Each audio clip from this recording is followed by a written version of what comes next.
Transformers Plus Indonesia, the game changer. And Samdana Institute, proudly present. Pembelajaran ke-8. Menilai kelayakan investasi.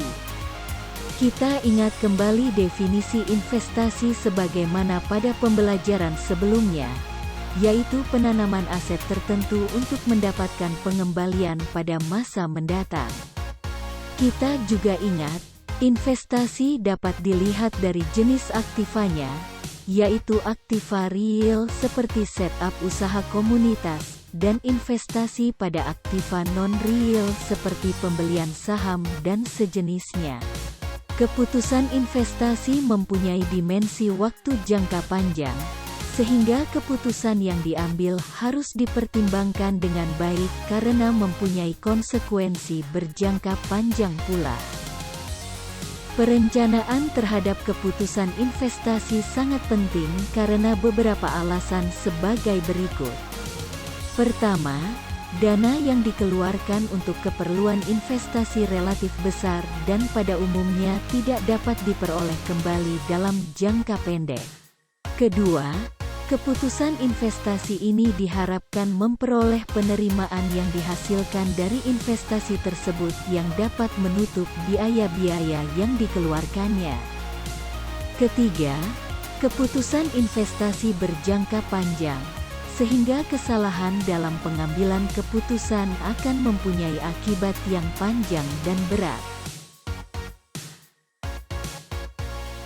Sehingga dengan demikian, penilaian kelayakan investasi menjadi krusial untuk dilakukan pada tahap awal.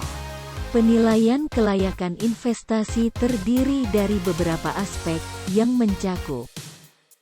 Pertama, aspek teknis.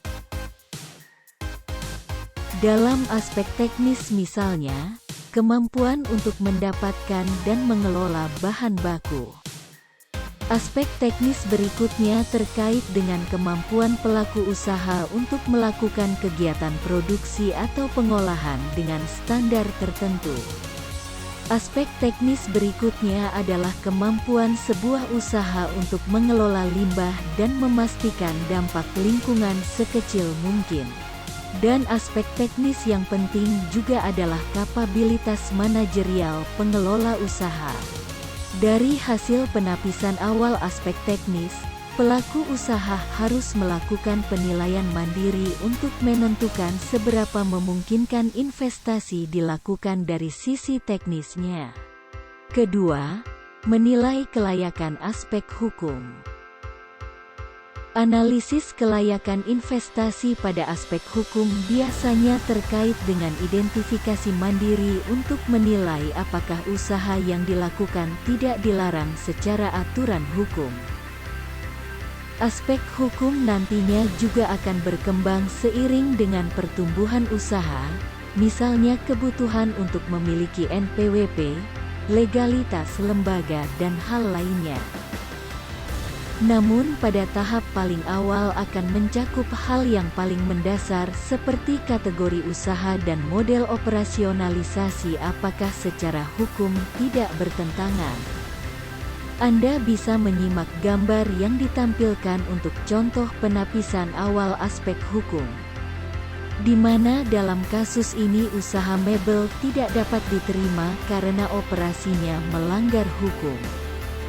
Simak contoh kasus dengan perhatian khusus berikut.